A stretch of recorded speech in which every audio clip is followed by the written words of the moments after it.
Today we continue our exploration of alternate history novels with Der 21. Juli, written by Christian von Ditfurth.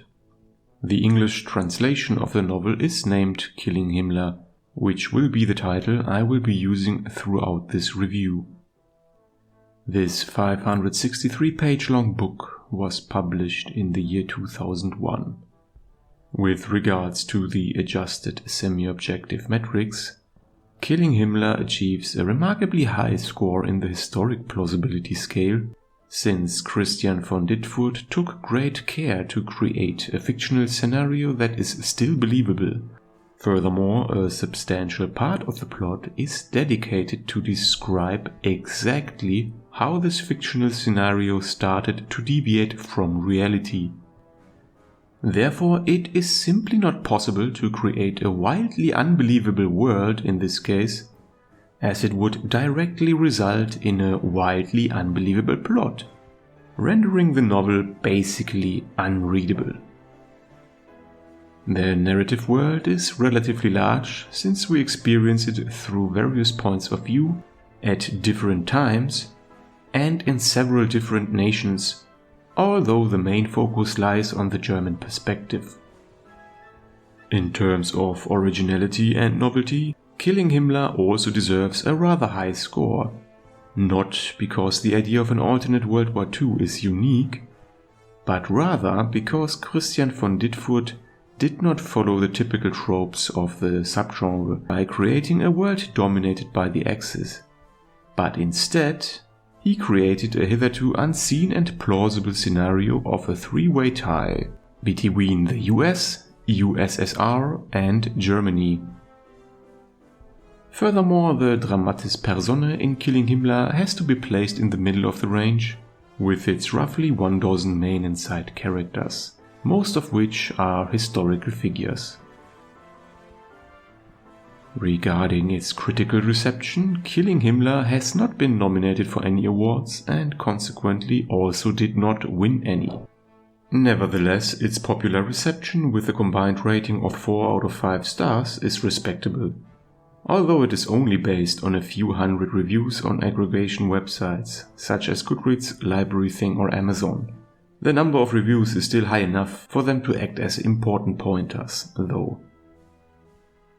Up to now, there are no news related to any adaptations of the novel yet. The plot of Killing Himmler can be separated into two distinct parts. The first part takes place in 1944 and describes how a successful July 20 plot leading to the death of Hitler changes the outcome of history. The restructuring of Germany's leadership and its society as a whole in the midst of World War II, and how the other belligerents react to these events are the main driving forces of the plot. The second part takes place in an alternate 1953, which deviates from reality, where World War II has ended in a draw between the Allies and Axis, with the US, USSR and Germany emerging as global superpowers, each of them mistrusting the other two. The United States largely mirrors actual history. President Joseph McCarthy, an ardent anti-communist, seeks to forge an alliance with Germany against the Soviet Union. However, due to the horrors of the Holocaust, which ceased in 1944 after Hitler's death, intended to facilitate peace negotiations, and the significant influence of the SS in Germany, anti-German sentiments prevail among the American public. The US boasts the world's most formidable naval forces. Following Stalin's demise, the Soviet Union is officially governed by a collective party leadership, though internal power struggles simmer. The nation grapples with post-war devastation, prompting the Soviet government to entertain Germany's alliance proposal. The Soviet Union commands the world's largest infantry and tank forces.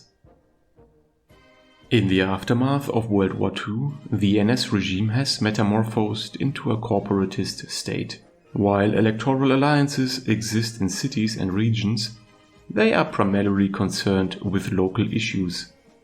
The government, known as the quote-unquote national reconciliation, witnesses a power struggle between former conspirators like Goerdeler and the SS under Himmler's leadership.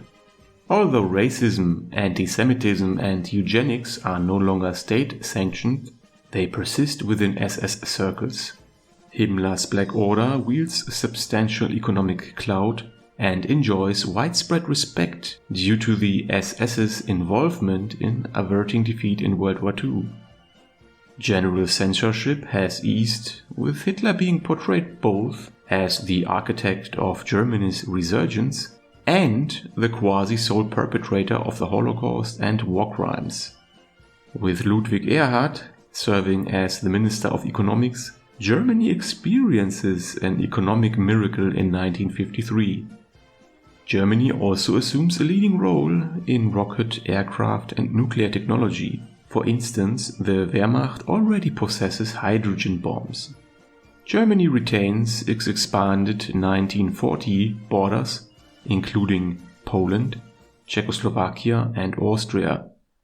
Luxembourg and Liechtenstein join, quote-unquote, voluntarily in the year 1947.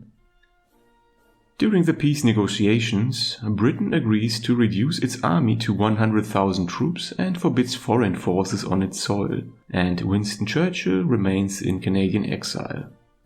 In addition, Germany maintains bases on the Channel Islands and other parts of Western Europe. Most other European nations align closely with Germany. The internal and external struggles of the three superpowers to realign themselves with each other are the main drivers of this second subplot. In essence, Killing Himmler unfolds as a thrilling tale woven with political intrigue and a captivating spy game. While the focal point remains on the geopolitical landscape, it also delves into the internal struggles within Germany, and to a lesser extent the other two superpowers. Germany, as depicted by Christian von Ditfurth, emerges as a hybrid nation, merging elements typically separated by the transformative Zero Hour, Germany's capitulation in May 1945. This includes remnants from the Third Reich, prominently exemplified by Himmler's SS, intermingling with the political and economic currents that define post-war Western Germany, Ludwig Erhard's economic liberalization being a notable instance. This narrative aspect sets Killing Himmler apart, offering a fresh perspective rarely explored in literature. Another striking feature is the three-way deadlock, reflecting the inherent instability of a situation where three nations harbor mutual distrust. Eventually, two of these nations will reconcile, isolating the third, a dynamic also applicable to interpersonal relationships. In reality, this was observed when the launch of Operation Barbarossa resulted in the Soviet Union becoming part of the Allies, even though there existed significant ideological differences with the other Western nations fighting the Axis. While the characters in Killing Himmler aren't extraordinary, they skillfully drive the plot forward without drawing negative attention. The narrative promises intriguing plot twists, making it a compelling choice for enthusiasts of alternate history, especially within the context of World War II and its aftermath. If you seek a plausible alternate history setting, Killing Himmler is an absolute must-read.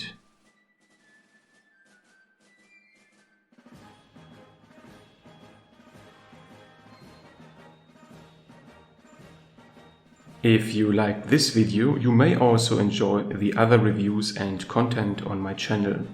Feel free to leave a comment if you want to discuss the novels or if you want to suggest other books that I should review in the future. Please consider upvoting and subscribing, it is much appreciated. Thank you for watching and until next time.